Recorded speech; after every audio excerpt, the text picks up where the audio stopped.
আসসালামু আলাইকুম মা ও চাচিরা জেঠিরা খালারা কেমন আছেন? আশা করি ভালোই আছেন। আজকে আমি দেখাইতে চলেছি সাজনা পাতা ভাজি, মানে শুদ্ধ ভাষায় সজনে পাতা। আপনারা দেখুন। তারপরে কাঁচামরিচ, রসুন দিয়ে দিবেন।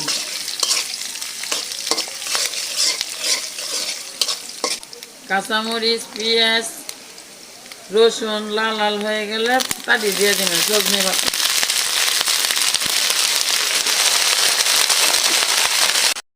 তারপরে একটু লবণ দিয়ে দিবেন। এই সাজনা পাতা ভাজি করে খাইলে ডায়াবেটিস কমে যাইবে। ডায়াবেটিস রোগীদের জন্য এই সাজনা পাতা অনেক উপকারী।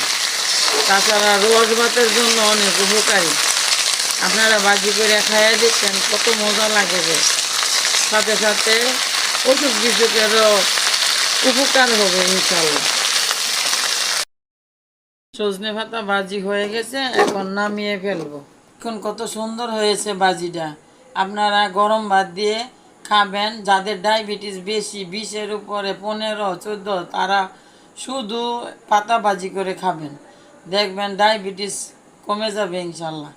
আপনারা ভালো থাকবেন। যদি ভালো লাগে আমার ভিডিওটারে সাবস্ক্রাইব করবেন এবং শেয়ার করে দিবেন সবার মাঝে।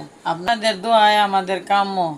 প্লিজ ভিডিওটা সাবস্ক্রাইব করে দিন। আসসালামু আলাইকুম।